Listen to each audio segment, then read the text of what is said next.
সকলোকে স্বাগতম জনাইছোঁ নতুন এটা ভিডিঅ'লৈ। এই ভিডিঅ'টোৰ দ্বাৰা আমি যিটো 2025 কাৰেণ্ট এফেয়াৰ্ছ আছে, ইম্পৰ্টেণ্ট কাৰেণ্ট এফেয়াৰ্ছ, সেইখিনি ৰিভিজন কৰিম। তাৰপিছত আমি ইয়াত টপিক ৱাইজ কাৰেণ্ট এফেয়াৰ্ছখিনি চাম। ইয়াত টপিক ৱাইজ আলোচনা কৰা হ'ব, মানে ৰিভিজন কৰা হ'ব আৰু গোটেই মানে ডিটেইলছত, ইমান ডিটেইলছত দিয়া নহয় প্ৰত্যেকটো বস্তু, কিন্তু যিখিনি ইম্পৰ্টেণ্ট হ'ব, যথেষ্ট ইম্পৰ্টেণ্ট কাৰেণ্ট এফেয়াৰ্ছ, সেইখিনি কম সময়ত আমি ৰিভিজন কৰিম। ইয়াত টপিক ৱাইজ কৰা হ'ব, এনভাইৰনমেণ্ট কৰা হ'ব, তাৰপিছত geography, art and culture, important schemes, polity, economy, fairs and festival, science and technology. আজিৰ এই ভিডিঅ'টোৰ দ্বাৰা আমি এই দুটা টপিক শেষ কৰিম, এনভাইৰনমেণ্ট এণ্ড জিঅ'গ্ৰাফী, যিখিনি ইম্পৰ্টেণ্ট কাৰেণ্ট এফেয়াৰ্ছ আছে। তাৰপিছত 4টা ভিডিঅ'ত আমি এই দুটাকৈ গোটেইখিনি শেষ কৰিম। 4টা ভিডিঅ' আহিব ইয়াৰ ওপৰত। চ' আজিৰ ভিডিঅ'টো আমি আৰম্ভ কৰিছোঁ। কি দিয়া আছে প্ৰথম কুৱেশ্যন হিচাপে ৰিভিজন কৰিম, আৰু তাৰপিছত এক্সপ্লেনেশ্যনো আছে, সেইখিনিও চাই ল'ব পাৰিব যদি অলপ ইয়াতকৈও বেছি শিকিব বিচাৰিছে। প্ৰথম কুৱেশ্যনটো কি দিছে, which is the 8th national park of Assam declared on 16 ফেব্ৰুৱাৰী 2025। আমাৰ 16 ফেব্ৰুৱাৰীত অফিচিয়েলি এখন ৰাষ্ট্ৰীয় উদ্যান ঘোষণা কৰিছে অসম চৰকাৰে। সেই ৰাষ্ট্ৰীয় উদ্যানখনৰ নাম কি? 8মখন ৰাষ্ট্ৰীয় উদ্যান হ'ব অসমৰ, সেইখন হৈছে চিখনা জোহলাও নেশ্যনেল পাৰ্ক। এইটো যথেষ্ট ইম্পৰ্টেণ্ট, আমাৰ এনভাইৰনমেণ্ট পাৰ্চপেক্টিভছৰ পৰা যথেষ্ট ইম্পৰ্টেণ্ট এটা কুৱেশ্যন হ'ব পৰীক্ষাত। তাৰপিছত যদি আমি চাওঁ অলপ ডিটেইলছত, যে আমাৰ 8th নেশ্যনেল পাৰ্কখন ঘোষণা কৰিছে চিখনা জোহলাও ৰাষ্ট্ৰীয় উদ্যান ক'ত আছে? কোকৰাঝাৰ আৰু চিৰাং ডিষ্ট্ৰিক্টত আছে, বিটুইন মানস আৰু ৰায়মনা ৰাষ্ট্ৰীয় উদ্যানৰ মাজত আছে। এইখন হৈছে মানস আৰু এইখন হৈছে ৰায়মনা। এই মাজৰ এইখিনি ঠাইত আমাৰ কি আছে? চিখনা জোহলাও ৰাষ্ট্ৰীয় উদ্যানখন অৱস্থিত হৈ আছে, আৰু it became 3rd national park of BTR. এতিয়া আমাৰ যিটো আমাৰ বড়োলেণ্ড টেৰিটৰিয়েল ৰিজিয়ন বিটিআৰ, তাত এইখন 3 নম্বৰ ৰাষ্ট্ৰীয় উদ্যান হিচাপে স্বীকৃতি লাভ কৰিছে। প্ৰথম আছিল আমাৰ মানস আছে বিটিআৰত, তাৰপিছত আছে ৰায়মনা, আৰু বৰ্তমান দিয়া হৈছে আমাৰ চিখনা জোহলাও। ঠিক আছে, গতিকে এইটো ইম্পৰ্টেণ্ট হ'ব। তাৰপিছত ডিক্লেৰেশ্যন 15 আগষ্ট 2025, হিমন্ত বিশ্ব শৰ্মাই তেওঁৰ যিটো স্বাধীনতা দিৱস তাৰ ভাষণত এইটো ঘোষণা কৰিছিল 15 আগষ্টতে, আৰু অফিচিয়েলি ৰিকগনাইজ কৰিছে 16 ফেব্ৰুৱাৰীত। ঠিক আছে, তাৰপিছত ইয়াৰ পিছতে কি হৈছে, অসমখন second most national park having state হৈছে, মানে অসমত দ্বিতীয় সৰ্বোচ্চ তাৰমানে কি হায়েষ্ট নেশ্যনেল পাৰ্ক আছে। আৰু প্ৰথম একদম হায়েষ্ট ক'ত আছে? মধ্যপ্ৰদেশত আছে, 10খন আছে, তাৰপিছতে অসম আহি যায়। কিন্তু যদি কয় আমাক আন্দামান আৰু নিকোবৰত কেইখন আছে, তাতে আছে 9খন, মানে আমাৰ ইউনিয়ন টেৰিটৰি আৰু ষ্টেটৰ ফালৰ পৰা অসম আছে 3 নম্বৰত। কিন্তু যদি ষ্টেটৰ ফালৰ পৰা চোৱা যায় তেনেহ'লে অসম আছে 2 নম্বৰত। ঠিক আছে, important point about the national park. আমাৰ নেশ্যনেল পাৰ্কখনৰ বিষয়ে কিছু তথ্য জানি লওঁ, এইখিনি ইম্পৰ্টেণ্ট হ'ব পৰীক্ষাত। অফিচিয়েলি ডিক্লেয়াৰ্ড 16 ফেব্ৰুৱাৰী কৈছোঁ ইতিমধ্যে। কোকৰাঝাৰ আৰু চিৰাং ডিষ্ট্ৰিক্টত আছে, মানস আৰু ৰায়মনা, এইটো ৰায়মনা হ'ব, মানস আৰু ৰায়মনা ৰাষ্ট্ৰীয় উদ্যানৰ মাজত অৱস্থিত। এৰিয়া হৈছে 316 স্কুৱেৰ কিলোমিটাৰ। তাৰপিছত part of the greater Manas conservation landscape. আমাৰ যিটো গ্ৰেটাৰ মানস কনজাৰ্ভেশ্যন লেণ্ডস্কেপ আছে, মানে এইটো লেণ্ডস্কেপটো কেনেকুৱা, যিটো আমাৰ ভূটান এৰিয়াৰ পৰা গোটেই অসম এৰিয়ালৈকে বিস্তৃত হৈ আছে, আৰু কিছু পাৰ্ট অৰুণাচল প্ৰদেশতো আছে। এই গোটেই যিটো আমাৰ ৰিজিয়ন, সেইটো গ্ৰেটাৰ মানস কনজাৰ্ভেশ্যন লেণ্ডস্কেপৰ ভিতৰত আহে। গতিকে তাৰ অংশ হিচাপে আমাৰ কি পৰিব? আমাৰ চিখনা জোহলাও ৰাষ্ট্ৰীয় উদ্যানখন পৰিব। আৰু as its connects Raimona national park, Manas national park, 5th wild life sanctuary আৰু বাক্সা টাইগাৰ ৰিজাৰ্ভ, এই গোটেইকেইখন তাৰমানে আমাৰ সংৰক্ষিত অঞ্চলক চিখনা জোহলাও ৰাষ্ট্ৰীয় উদ্যানখনে সংযোগ কৰিব। ঠিক আছে, তাৰপিছত কি হ'ব পাৰে? হোম অফ গল্ডেন লেংগুৰ, ইয়াত কি পোৱা যায়? সোণালী বান্দৰ পোৱা যায়, ইম্পৰ্টেণ্ট।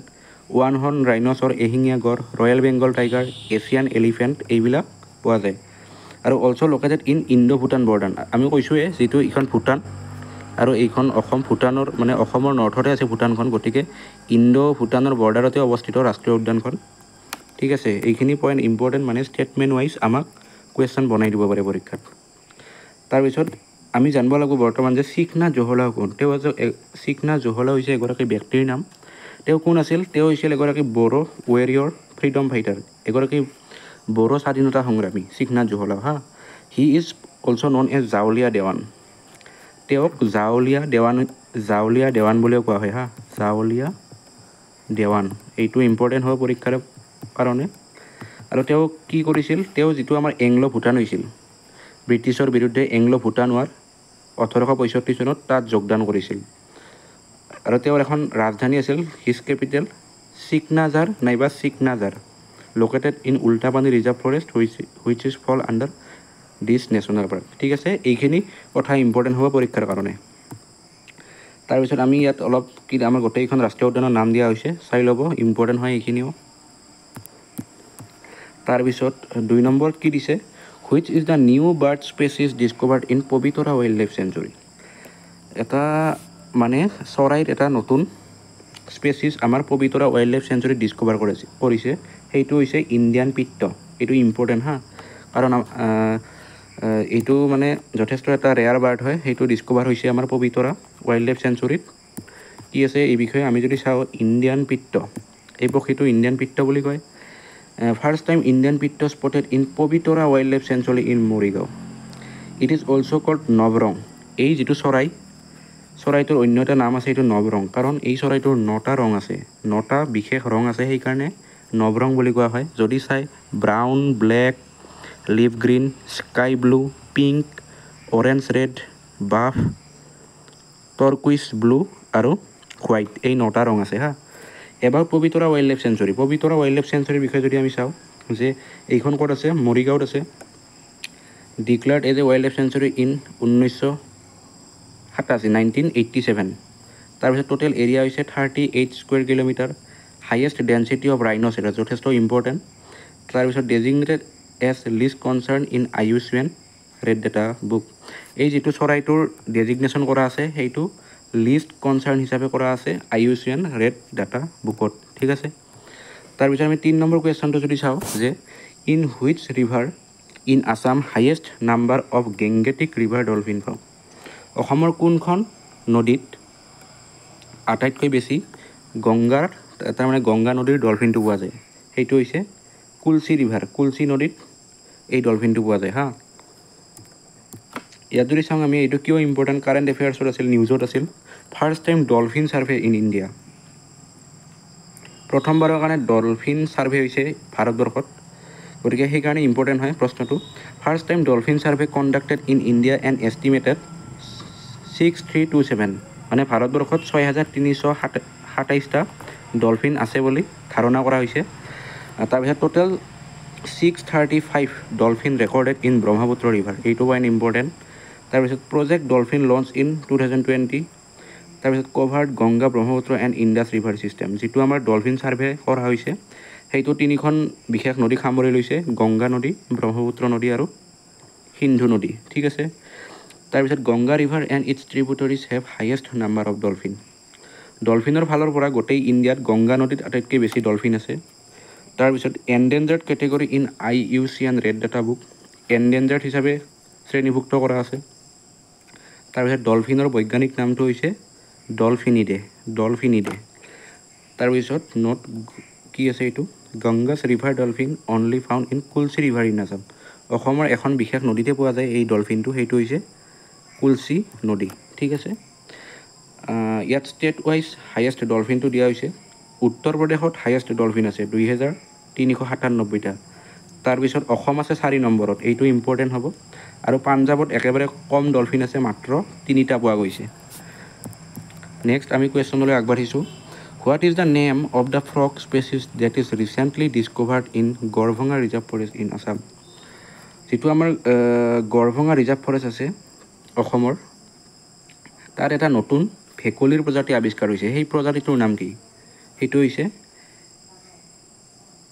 লেপ্ট'ব্ৰেচিয়াম আৰিয়টিয়াম। অপশ্যন এটো শুদ্ধ উত্তৰ হ'ব হা। ইয়াত যদি আমি চাওঁ অলপ বেকগ্ৰাউণ্ড নিউজটো, এইটো আমাৰ কাৰেণ্ট এফেয়াৰ্ছত আছিল। New frog species discovered in Assam, এটা ভেকুলীৰ প্ৰজাতি আৱিষ্কাৰ হৈছে নতুন, নাম দিয়া হৈছে, নামটো ক'লোঁ। তাৰপিছত discover by alumni scientist of Arya Vidyapeeth college Guwahati. এই ভেকুলীটো কোনে ডিছকভাৰ কৰিছে? আৰ্য বিদ্যাপীঠৰ যিবিলাক বিজ্ঞানী আছে, আৰ্য বিদ্যাপীঠ কলেজ গুৱাহাটীৰ সেই বিজ্ঞানীসকলে এইটো ডিছকভাৰ কৰিছিল, সেইকাৰণে ইয়াৰ নামৰ পিছত আৰ্য শব্দটো লগাই দিয়া হৈছে। ঠিক আছে, তাৰপিছত spotted in Garbhanga reserve forest. Garbhanga reserve ফৰেষ্টত আমাৰ কি আছে মানে এই ফ্ৰগ স্পেচিছটো ডিস্কভাৰ কৰা হৈছে আৰু ইয়াত যদি এটা নোট চাই বশিষ্ঠ মন্দিৰ located in the area of Garbhanga reserve forest যিটো বশিষ্ঠ মন্দিৰ এইটো এনেই এক্সট্ৰা পইণ্ট হিচাপে দিয়া হৈছে ইম্পৰ্টেণ্ট যিহেতু বশিষ্ঠ মন্দিৰটো মানে গড়ভঙা ৰিজাৰ্ভ ফৰেষ্টতে আছে তাৰপিছত নেক্সট কুৱেশ্যনলৈ যদি চাওঁ আমি which Indian city has officially become the leopard city of India leopard city পৰীক্ষাৰ কাৰণে ইম্পৰ্টেণ্ট হ'ব এইটো leopard city আমি বিভিন্ন চিটিৰ নাম জানো যেনেকৈ বিভিন্ন আছে নহয় আমাৰ ইলেক্ট্ৰনিক চিটি তাৰপিছত পিংক চিটি জয়পুৰ এনেকুৱাকৈ আছে গতিকে এখন চিটিক লিঅ'পাৰ্ড কেপিটেল হিচাপে ঘোষণা কৰিছে সেইখন হৈছে আমাৰ বেংগালোৰ হ'ব মানে এই বেংগালোৰ কৰ্ণাটক সেই এৰিয়াটোত আটাইতকৈ হাইয়েষ্ট লিঅ'পাৰ্ড পোৱা যায় গোটেই ইণ্ডিয়াৰ ভিতৰত তাৰপিছত নেক্সট 6 নম্বৰ কুৱেশ্যনটো যদি চাওঁ what is the name of the India's first butterfly sanctuary ভাৰতবৰ্ষৰ যিখন প্ৰথম বাটাৰফ্লাই চেঞ্চুৰী মানে বাটাৰফ্লাই অভয়াৰণ্য সেই বাটাৰফ্লাই অভয়াৰণ্যখনৰ নাম কি সেইখন হৈছে আৰালাম বাটাৰফ্লাই পাৰ্ক ইন কেৰেলাত আছে আৰালাম বাটাৰফ্লাই পাৰ্ক এইখন ভাৰতৰ প্ৰথমখন তাৰমানে কি পখিলাৰ অভয়াৰণ্য পখিলা ঠিক আছে তাৰপিছত নেক্সট আমি 7 নম্বৰ কুৱেশ্যনটো চাওঁ what is the 107th national park of India ভাৰতবৰ্ষৰ একেবাৰে লেটেষ্ট শেহতীয়াকৈ ঘোষণা কৰা ৰাষ্ট্ৰীয় উদ্যানখন কি সেইখন হৈছে চিমলিপাল ৰাষ্ট্ৰীয় উদ্যান আৰু চিমলিপাল ৰাষ্ট্ৰীয় উদ্যান ক'ত আছে উৰিষ্যাত আছে এইবিলাক ইম্পৰ্টেণ্ট হ'ব পৰীক্ষাত আমাকতো মিলাব দিয়ে যে কোনখন ৰাষ্ট্ৰীয় উদ্যান ক'ত আছে তাৰপিছত 8 নম্বৰ কুৱেশ্যনটো যদি চাওঁ what is the India's rank in the climate change performance ইণ্ডেক্সত ভাৰতৰ ৰেংকটো কি সেইটো হৈছে 10 নম্বৰ স্থানত আছে এই ক্লাইমেট চেঞ্জ যিটো পাৰফৰ্মেঞ্চ ইণ্ডেক্স সেইটো কোনে মানে ৰিলিজ কৰে সেইটো হৈছে জাৰ্মান ৱাটছ new climate institute and climate action network international এই তিনিটা সংগঠনে একগোট হৈ এই ডাটাটো প্ৰকাশ কৰে ইয়াৰ দ্বাৰা কি গম পোৱা যায় যে আমাৰ কোনখন দেশৰ কেনেকুৱা ক্লাইমেট চেঞ্জ হৈছে আমাৰ হিউমিডিটি কেনেকুৱা হৈছে যে আমাৰ বতৰটো যে বৰ্তমান পৰিৱৰ্তন হৈ আছে সেই বিষয়ে গম পোৱা যায় আৰু ঠিক আছে Denmark rank is 4 as world's condition ডেনমাৰ্কখন হৈছে একদম ৱৰ্ষ্ট কণ্ডিশ্যনত আছে যদিও মানে কি কৰা হৈছে টপ 3 নম্বৰ স্থানত কাউণ্ট্ৰি নাই গতিকে 4 নম্বৰ স্থানত দিয়া হৈছে ডেনমাৰ্কক আৰু ডেনমাৰ্কখন হৈছে একদম বেয়া অৱস্থা হৈ গৈছে মানে ডেনমাৰ্কৰ ক্লাইমেট চেঞ্জৰ ফালৰ পৰা ঠিক আছে তাৰপিছত 9 number question which has been declared the 58th tiger reserve of India in March 2025 ভাৰতবৰ্ষৰ একেবাৰে শেহতীয়া ব্যাঘ্ৰ প্ৰকল্পখনৰ নাম কি সেইখন হৈছে মাধৱ টাইগাৰ ৰিজাৰ্ভ ক'ত আছে মধ্যপ্ৰদেশত এতিয়া আমি প্ৰজেক্ট টাইগাৰ হিচাপে কিছু কথা চাই লওঁ যে প্ৰজেক্ট টাইগাৰ কেতিয়া লোৱা হৈছিল 1973 চনত 1973 first project tiger in India Jim Corbett ৰাষ্ট্ৰীয় উদ্যান ভাৰতৰ প্ৰথমখন প্ৰজেক্ট টাইগাৰ উত্তৰাখণ্ডত আছে আৰু অসমৰ যদি প্ৰথমখন ব্যাঘ্ৰ প্ৰকল্প বুলি কয় নাইবা টাইগাৰ ৰিজাৰ্ভ সেইখন হৈছে মানস ৰাষ্ট্ৰীয় উদ্যান যিখনক 1973 চনতে দিয়া হৈছিল ঠিক আছে তাৰপিছত যদি আমি চাওঁ 10 number question where is the Nagshankar temple located which received the honour of ideal temple for turtle conservation in May 2025 এইটো কুৱেশ্যনেই যথেষ্ট ইম্পৰ্টেণ্ট হয় আমাৰ নাগশংকৰ মন্দিৰটোৰ কাষত আমাৰ এটা কি আছে ধুনীয়া পুখুৰী আছে সেই পুখুৰীটোত মানে কি যথেষ্ট কাছ পোৱা যায় আৰু সেই পুখুৰীটোত যিবিলাক কাছ আছে সেই কাছবিলাক ধুনীয়াকৈ মানে কি কনজাৰ্ভেশ্যন হৈ আছে আৰু মানে ইয়াত এটা এৱাৰ্ড দিয়া হৈছে যে টাৰ্টল কনজাৰ্ভেশ্যনৰ এৱাৰ্ড দিয়া হৈছে নাগশংকৰ টেম্পলক গতিকে এই নাগশংকৰ মন্দিৰটো অসমৰ কোনখন স্থানত আছে সেইটো হৈছে প্ৰশ্ন চতিয়া তেজপুৰত আছে আৰু এই নাগশংকৰ মন্দিৰটোৰ মানে কি হৈছে যে টাৰ্টল কনজাৰ্ভেশ্যনৰ ক্ষেত্ৰত কাছৰ সংৰক্ষণৰ ক্ষেত্ৰত বঁটা এটা পাইছে হা অলপ ইয়াত ফেক্ট দিয়া হৈছে কি নাগশংকৰ টেম্পলটো কোনে প্ৰতিষ্ঠা কৰিছিল নৰশংকৰ নাইবা নৰকাই 4ৰ্থ শতিকাত তাৰপিছত 11 নম্বৰটো কুৱেশ্যন যদি চাওঁ আমি which country recently approve the construction of world's largest dam over Brahmaputra river কোনখন দেশে মানে ব্ৰহ্মপুত্ৰ নদীৰ ওপৰত বিশ্বৰ আটাইতকৈ ডাঙৰ নদী বান্ধটো নিৰ্মাণ কৰিব? সেইখন হৈছে দেশ চাইনা। ইয়াত যদি চাই যে China name this hydro' power station as Medog hydro' power station. ইয়াৰ নাম দিয়া হৈছে মেডং হাইড্ৰ' পাৱাৰ ষ্টেচন হিচাপে। এইটো গোটেই বিশ্বৰ ভিতৰতে আটাইতকৈ ডাঙৰ নদী বান্ধ হ'ব, চীনে নিৰ্মাণ কৰিব। আৰু ইয়াৰ ফলত কি হ'ব? ইয়াৰ ফলত মানে থ্ৰেটছ হ'ব পাৰে, বিভিন্ন মানে শংকা আহিব পাৰে ব্ৰহ্মপুত্ৰ নদীক লৈ। সেইকাৰণে এইটো নিউজত আছিল, অসমৰ ফালৰ পৰা যথেষ্ট ইম্পৰ্টেণ্ট হ'ব। আৰু ইয়াত ক'ত বনাব? এই যিটো আমাৰ নামচা বাৰুৱা পিক আছে, নামচা বাৰুৱা পিকৰ কাষেৰে যিহেতু ব্ৰহ্মপুত্ৰ নদীখিনি ইউ টাৰ্ণ লৈ অসমত সোমায়, সেই ইউ টাৰ্ণ লোৱা ঠাইখিনিতে এইখিনি মেইন ঠাইতে আমাৰ কি কৰিব? এই ডেমটো নিৰ্মাণ হ'ব। কণ্ট্ৰভাৰ্চি হৈ আছে কথাটোক লৈ। গতিকে নেক্সট আমি কুৱেশ্যন চাওঁ যদি 12 number question, which is the second capital city of Assam? অসমৰ দ্বিতীয়খন ৰাজধানী চহৰ কি হ'ব? সেইখন হৈছে ডিব্ৰুগড়। প্ৰথম কি? প্ৰথম হৈছে গুৱাহাটী। এতিয়া দ্বিতীয়খন ঘোষণা কৰিছে অসম চৰকাৰে ডিব্ৰুগড় হিচাপে। আৰু ডিব্ৰুগড়ত বৰ্তমান মিউনিচিপেল কৰ্প'ৰেশ্যনো আছে। আৰু ৰিচেণ্টলি শিলচৰকো ঘোষণা কৰিছে মিউনিচিপেল কৰ্প'ৰেশ্যন হিচাপে। গতিকে তিনিখন বৰ্তমান অসমত মিউনিচিপেল কৰ্প'ৰেশ্যন আছে। ঠিক আছে। তাৰপিছত 13 নম্বৰ কুৱেশ্যনটো যদি চাওঁ যে Dikrong river flows through which district of Assam? Dikrong নদীখন অসমৰ কোনখন জিলাৰ মাজেৰে বৈ যায়? সেইখন হৈছে লখিমপুৰ জিলা। এতিয়া ডিক্ৰং ৰিভাৰক লৈ এটা নিউজ আছিল। কি আছিল? Dikrong river is dying. Dikrong ৰিভাৰখন মৃত্যুমুখলৈ গৈ আছে, মৃত্যু হৈ আছে। কাৰণ কিয়? যিটো ডিক্ৰং নদী আছে তাৰ ওপৰত এটা তাৰমানে পেনিয়ৰ হাইড্ৰ' ইলেক্ট্ৰিক ডেম এটা তাৰমানে বনাই আছে। কোনে? অৰুণাচল প্ৰদেশে বনাই আছে। মানে অৰিজিনেলি বনাই আছে সোৱণশিৰি নদীৰ ওপৰত। এতিয়া সোৱণশিৰি নদীৰ এটা তাৰমানে ত্ৰিপুটৰি হৈ যায় ডিক্ৰং নদী। সেইকাৰণে এই নদীখনৰ ওপৰত যথেষ্ট এটা বেয়া প্ৰভাৱ পৰিছে। গতিকে এই নদীখনৰ মৃত্যু হৈ আছে। ঠিক আছে, এইটো নিউজত আছিল, গতিকে ইম্পৰ্টেণ্ট হ'ব। তাৰপিছত 14 number question, recently which state becomes the first Indian state to announce its own satellite? অলপতে কোনখন দেশে মানে নিজৰ ছেটেলাইট বনাব বুলি কৈছে, নিজৰ অ'ন ছেটেলাইট? সেইখন হৈছে অসম। অসমে কৈছে এইটো অসমৰ যিটো বাজেট আছিল 2025-26 কাৰণে, সেই বাজেটত ঘোষণা কৰিছিল। গতিকে ইয়াত কি দিয়া হৈছে? আছাম ছেট। এই ছেটেলাইটটোৰ নাম হ'ব Assam Sat. Assam announce the launch of its own satellite Assam Sat in 2025-26 state budget to boost socio' economic initiatives and border security. ঠিক আছে। Assam Sat will support agriculture, disaster management, infrastructure development and security operation.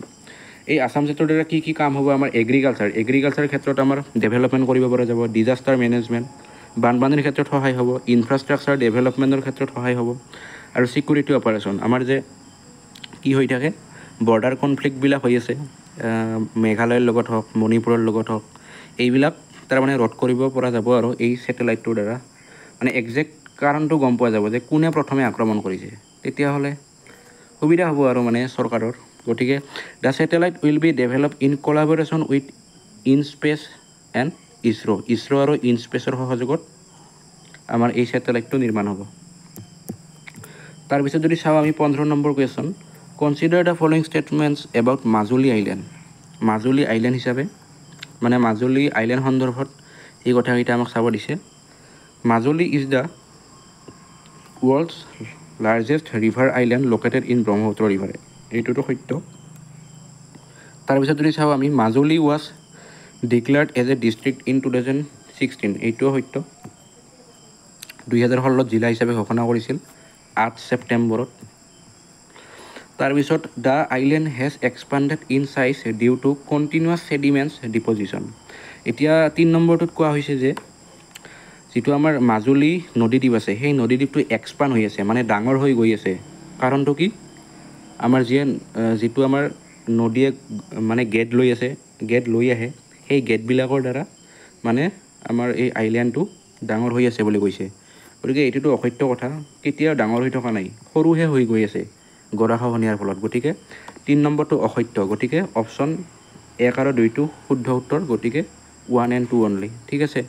এতিয়া background নিউজটো কি আছিল? প্ৰশ্নটো যে বনালোঁ তাৰ নিউজটো আছিল এনেকুৱা, মানে কি হৈছে Majuli erosion study reveals 75 square kilometre land loss and 58 square kilometre deposition along Brahmaputra মানে ৰিচেণ্টলি এটা তাৰমানে ষ্টাডি কণ্ডাক্ট কৰা হৈছিল সেই কথাটোৰ দ্বাৰা গম পোৱা হৈছে যে যিটো মাজুলী নদীদ্বীপ আছে তাৰ 75 স্কুৱেৰ কিলোমিটাৰ মানে মাটি লছ হৈছে ৰিচেণ্টলি 2 দশকত ঠিক আছে গতিকে এইটো এটা বেয়া কথা হৈ আছে সেইকাৰণে আমাৰ মিনিষ্ট্ৰি অফ জল শক্তি এই মিনিষ্ট্ৰিটোৱে এটা ষ্টাডি কণ্ডাক্ট কৰিছিল যে কি কৰিছিল আইডেণ্টিফাইজ ভালনাৰেবল ৰিজিয়ন যিটো আমাৰ ভালনাৰেবল ইৰোজন জ'ন আছে ভালনাৰেবল ইৰোজন জ'ন সেইবিলাক পৰীক্ষা কৰিছে যাতে আমাৰ ইৰোজনটো কমাব পৰা যায় তাৰপিছত কি কৰিছে a latest study conducted by the Pune based central water power research centre on the erosion of Majuli island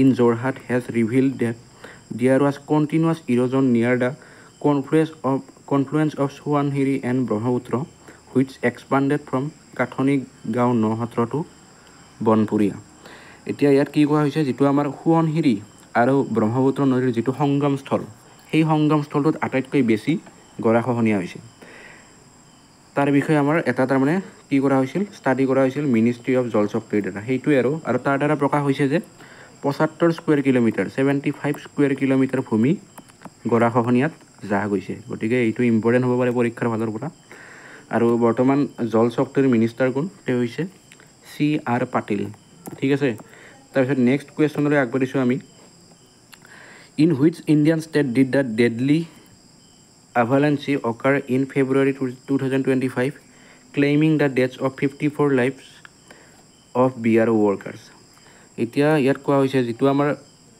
2025 চনৰ ফেব্ৰুৱাৰী মাহত এটা তাৰমানে উত্তৰাখণ্ডত কি হৈছিল বৰফৰ এটা ডাঙৰ ক্ৰাইচিছ হৈছিল বৰফ মানে কি যিগলা হিমবাহ ডাঙৰ ডাঙৰ হিমবাহ নামি অহাৰ ফলত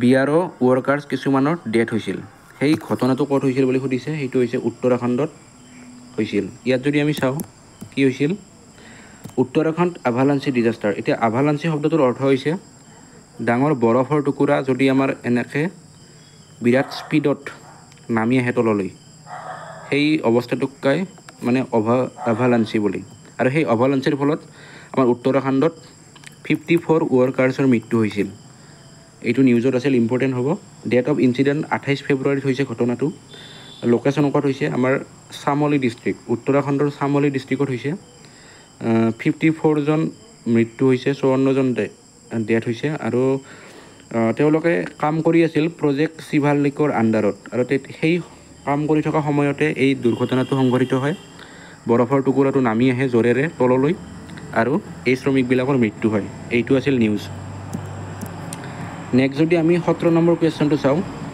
থৰ desert located in which Indian state যিখন থৰ মৰুভূমি আছে সেই থৰ মৰুভূমিখন কোনখন ৰাজ্যত আছে সেইখন হৈছে ৰাজস্থান এতিয়া বেকগ্ৰাউণ্ড নিউজটো যদি চাই কি আছিল যে Thar desert is greening thanks to higher rainfall excessive ground water pumping ইয়াত কি হৈছে যিটো আমাৰ থৰ ৱাটাৰ যিখন আমাৰ মানে কি আছে থৰ ৱাটাৰ নহয় ফুল ওলাই গ'ল থৰ ৱাটাৰ নহয় থৰ ডিজাৰ্ট ৱাটাৰৰ ফলত গ্ৰীণটো হৈছে সেইকাৰণে ৱাটাৰ ওলাইছে কি হ'ল আমাৰ থৰ ডিজাৰ্টখন গ্ৰীণ হৈ গৈ আছে মানে গ্ৰীণ হৈ গৈ আছে কাৰণ সেই যিটো আমাৰ থৰ ডিজাৰ্ট এৰিয়া আছে তাত যথেষ্ট 2 দশকত বৰষুণ পৰিছে ফলত কি হৈছে গ্ৰীনাৰীটো বাঢ়ি গৈছে গতিকে এইটো এটা ভাল কথা ভাৰতৰ কাৰণে গতিকে এইটো নিউজত আছিল এনভাইৰনমেণ্ট প্ৰস্পেক্টিভছৰ পৰা এইটো ইম্পৰ্টেণ্ট হ'ব প্ৰশ্নটো গতিকে